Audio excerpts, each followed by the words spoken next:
Hey parents, Mr. Jim here, and guess what? All of Mr. Jim podcasts, yes, I'm talking kids short stories, kids animal stories, Biology Squad, bedtime stories, all of them are now available on Storybutton.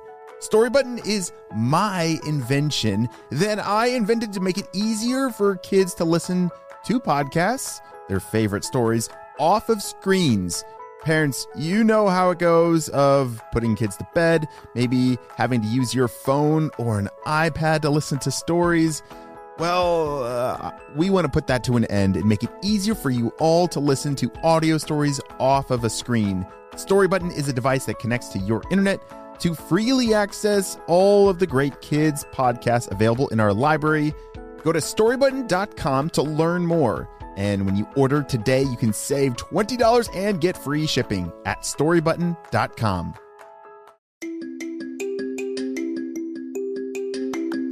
Hey friends, it's Mr. Jim, and welcome back to Kid Short Stories. If this is your first time, welcome to the family. We are the podcast that turns your ideas into an amazing adventure every single day. You know, we couldn't even exist without imaginations from kids just like you. So if you have an idea for a story, I'd love to see it. Check down in the show notes below for how you can submit your own story idea, and maybe we'll turn it into an awesome adventure. And parents, if you're new to kids podcasting, I want to challenge you to listen to podcasting for 5 days in a row with your kids. It's going to increase their imagination, decrease screen time, and we're going to have a lot of fun along the way. Are you guys ready for today's adventure? Me too, let's go!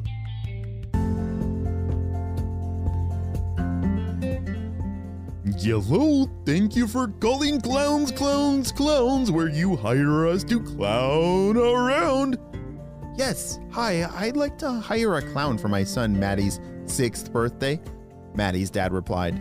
He had already rented a bounce house and ordered the pizza for Maddie's birthday party on Saturday. Maddie's mom had bought the decorations and sent out the invitations. The last thing they needed was a clown. The phone call went smoothly and a clown was booked for the party.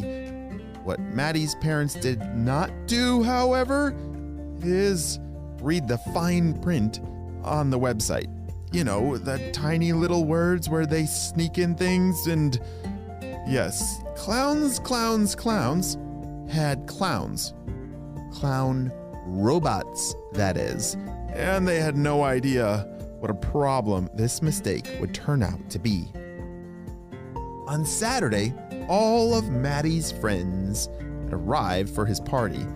Everyone was having so much fun jumping around in the bounce house together when Maddie's dad called out, "The clown is here! Yay!" The kids bounced out and over to the clown. "Happy birthday, Maddie," the clown greeted him. "Who wants a balloon animal?"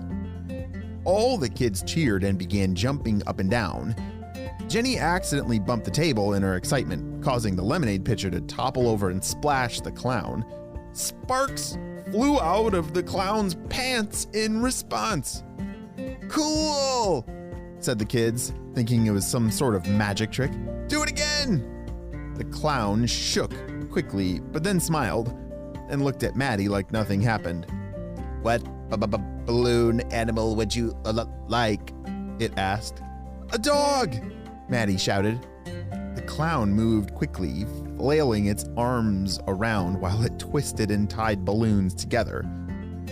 "Here you go, birthday child. Here is your dolphin." The clown's voice sounded robotic. He handed Maddie the balloon animal. That was definitely not a dog. Thanks, Maddie said, trying to be polite. The other kids had formed a line behind him and waited their turn, telling the clown what animal they wanted as it twisted and tied balloons in shapes. They were not sure exactly what those things were. "A cat," requested Avery, and the clown handed her a carrot. "A spider! I want a spider!" shouted Mikey. But he got a snake, I think.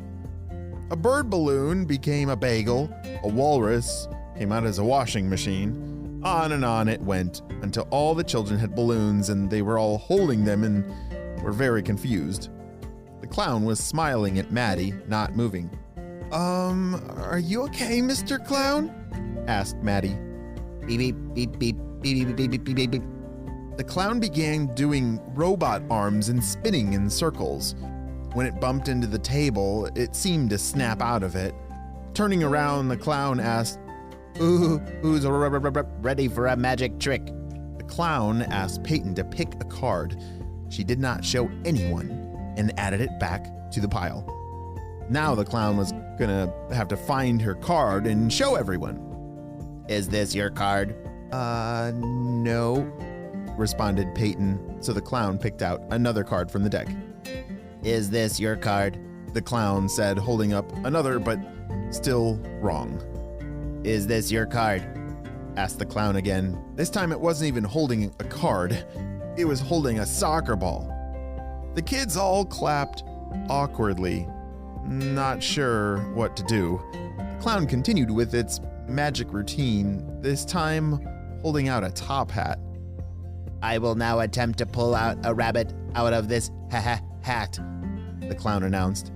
It reached in and pulled out a pencil, then went back in and pulled out a grapefruit, a toothbrush, a piece of pie, and a snorkel? The pile of things that were not a rabbit was quickly growing beside the clown. Finally, he pulled out a hamster. Ta-da! Yelled the clown. Maddie turned to his best friend, Ollie. I don't think this is a clown at all. I think it's a robot. Ollie agreed. Did you see it spark when Jenny spilled the lemonade on it? I think it's short-circuiting. They looked back at the clown and saw it spinning and dancing with its arms moving jerkily up and down. Definitely a robot. You gotta shut it down, Maddie whispered to Ollie. The boys came up with a plan and then got up to see the clown by the outlet. Need to charge. The clown looked at the outlet and unplugged the bounce house. It deflated, causing Maddie's friend to run out of it so they wouldn't get stuck inside. The clown robot began looking for its power cord, but instead it was pulling a never-ending scarf out of its pocket and tossing it onto the kids. The scarf was flying through the air and landing on everyone as they tried to dodge it. Maddie and Ollie threw their hands over their heads and ran toward the clown. We have to turn it off, Maddie yelled. He had to run back and forth in zigzags to avoid the fast-falling rainbow scarf. Ollie was doing the same, but he misstepped and was covered with a purple strip of scarf. Go on without me! You're almost there! Ollie shouted from underneath. Maddie dove and grabbed onto the clown's robot leg. It toppled over and stopped throwing the scarf. Now he wasn't sure what to do. How do you turn off a clown robot? He saw his parents running out toward him. The nose! The off switch is the clown's big red nose! They must have finally read the fine print and realized that they had not hired your regular ordinary clown. Maddie reached up and squeaked the clown's big red nose. It gave a loud "huh" and then powered down. A few of Maddie's friends helped him while the rest escaped from the tangle of scarves. Not wanting to let the birthday party be ruined, Maddie's dad smiled and held up plates, asking, So, who wants cake? Wow,